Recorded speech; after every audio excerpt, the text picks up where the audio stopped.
Shalom, people of God.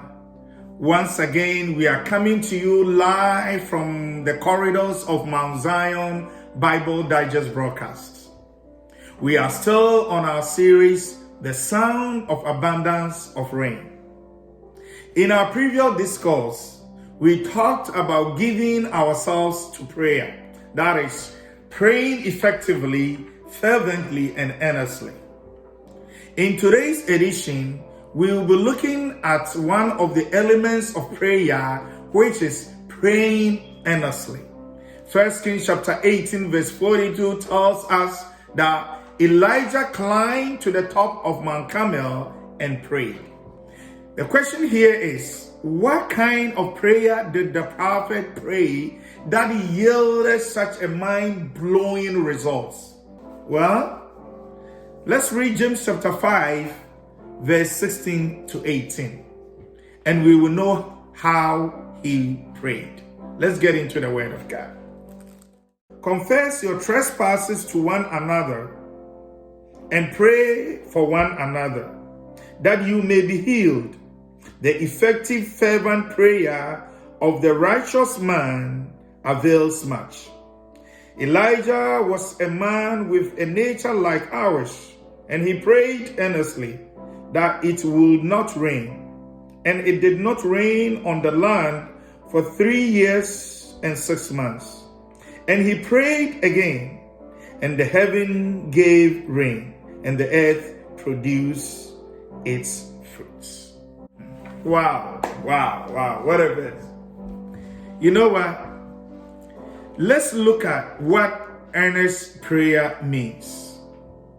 To be earnest means to be intense. That is, giving all your attention to something. It also means to be serious and determined.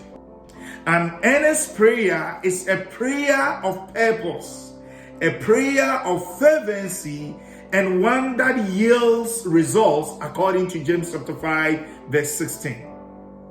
There is a great man of God I so much admire, and he puts it this way.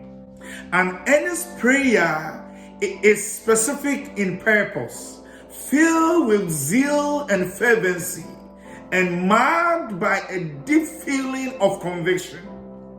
It touches your heart and gets a hold of your emotions as you render it. This is the kind that makes tremendous power available. And such power is dynamic in its working.